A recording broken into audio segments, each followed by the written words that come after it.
Morning YouTube. Oh, it's about 9 o'clock, but boy is it a spectacular morning up here. Absolutely worth the trek up for this. Let me show you properly. There's the tent. As you can see, it was bitterly cold last night. I think it got down to about -4. No wind at all though, so all the double pegging precautions were surplus to requirements. But check this view out. There's Tarn, the sun coming up over the mountains, and then spin you around. Blue skies everywhere, and oh, amazing views, amazing views. I don't know if you can see just in the corners of the lake there, it's starting to freeze, there's ice starting to form on it. Before I take the tent down, I'm going to make some food and coffee up here. I'm going to have breakfast, and then I'm going to get the tent taken down and get going. No trace left except for a snow outline where the tent was. Oh, my hands are absolutely frozen. I'm going to maybe jump up and down a bit, get some warmth into my extremities and then get walking. When I've warmed up a bit, I might stop and make another hot drink. Anyway, I'm going to go.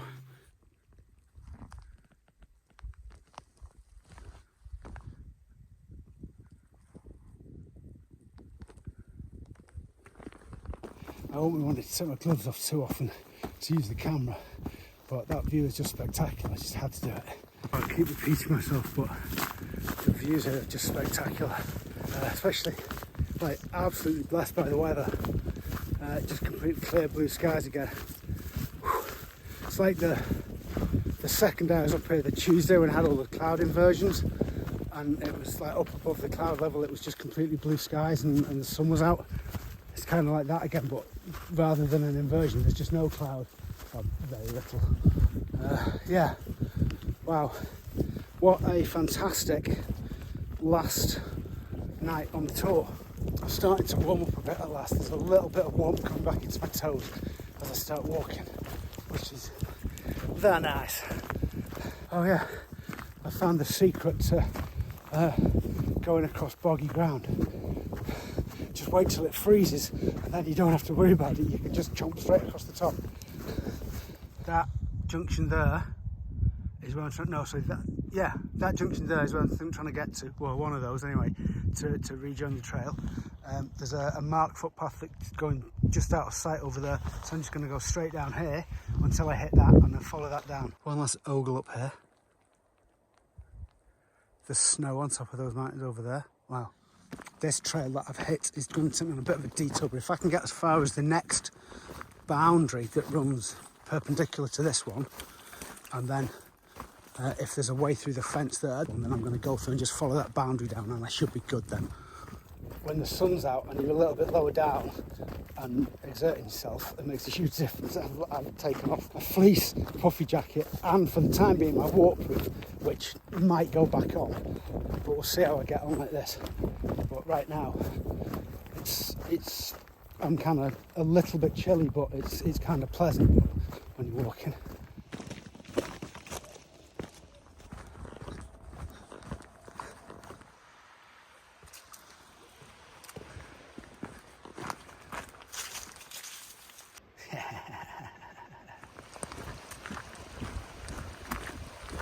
That's like the eastern shore of Brothers Water there.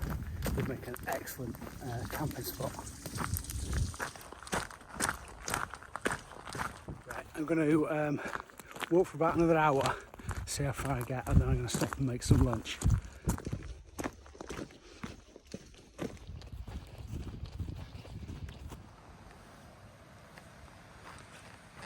Where we're heading up now, this route heads up to Scandale Pass, then we kind of hang a left and go up to Red Screes, which at just shy of 800 metres is the highest point of the whole multi-day trip. That would be quite a nice place to stop and have some lunch and maybe a hot drink. If it's not too windy for the stove up there. It's about maybe a little under 2 miles of distance and obviously quite a lot of ascent.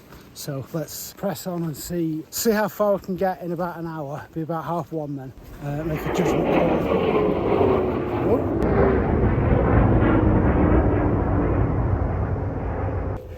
You do see quite a lot of RAF jets around over the Lake District. Not too often you see them coming down through the valleys like that, but that's pretty cool.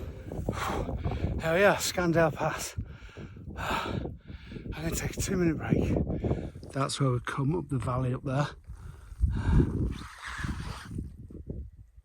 And then back again. I'm going to follow this boundary wall up to the top there. Well, not all, I don't know if we go all the way to the top, but up over Red Screes. I'm going to stop and make some food here and then head on up. Full belly, off up to Red Screes it is now.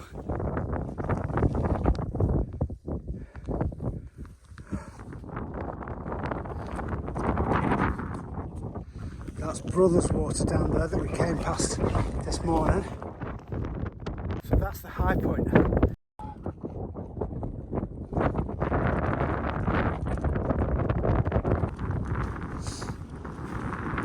Again, if this isn't coming through, sorry about the noise. I have ordered something to help with this. So next trip will be better.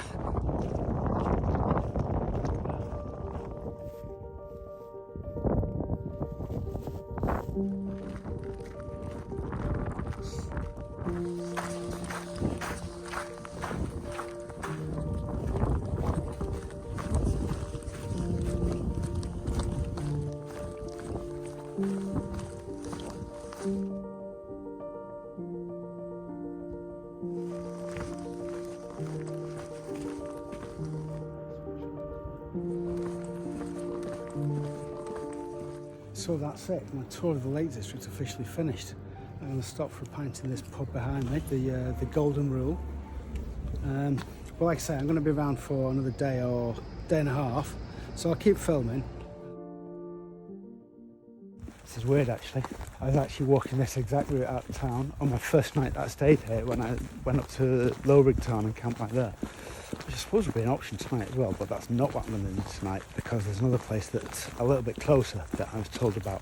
I was talking to a chap in the campsite outside Keswick, so yeah, I should be there in like 5 or 10 minutes and then let's see what's there. Right, I'm going to have to turn this camera off because I can't see jack shit with the light shining in my eyes.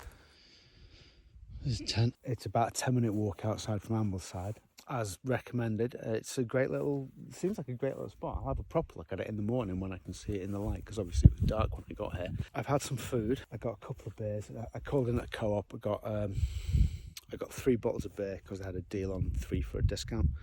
Tomorrow I'm going to have a fairly lazy start for the day. Morning. Yeah, it's Thursday. Finished the tour yesterday. I'm just by the side of Tarn, just by Ambleside. That's me.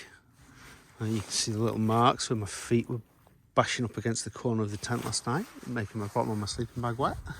There's a spot round the other side where my head was. Ambleside's down that way. There's the Tarn, all frozen over. I'm going to have a look on Google and see if there's any breakfast places that look decent that are open at 9. If so, I'm going to head into town.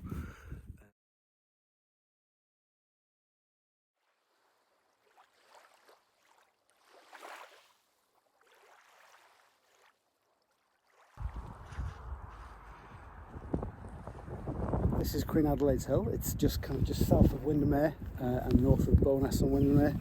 I think this little patch around here actually is where I might come back to pitch my tent tonight. It's probably like a 15-20 minute walk from the station or from getting into town. So there's a pub that I'm going to go to that looks decent on Google. Sit inside for a bit, just chill out for the afternoon really. Bought some new gloves in Ambleside, some like glove liners with pads so I can use my phone without taking them off. Could have done with doing that on day 1 rather than day 9, but you know. So this is just kind of a chill last day really. Morning. It's about 10 to 8, so about I don't know, half an hour before sunup. Oh, it's a fresh one again today. That's the tent. You can tell by the ice on everything that the temperature got real cold last night. I don't know what it dropped down to. The forecast was for about -3, I think, but it got lower than that. How cool is that? Look how the mist has come in already, or the cloud, whatever. Everything around me is completely enshrouded now, just this little hill. left exposed. I found a coffee shop that's like a 15-20 minute walk just into town that opens at 8:30. So it's so cold out here, I'm not going to stay out here and try and do anything hot. I'm just going to finish packing my tent away, and then I'm going to get to that coffee shop and get inside, and I'm going to get, at the very least, a hot drink, and I'll probably get breakfast there as well. Oh, right, I'm going to go. As always, no trace left behind, just the outline of a tent and all of the ice/snow that was shaken off it before I put it away.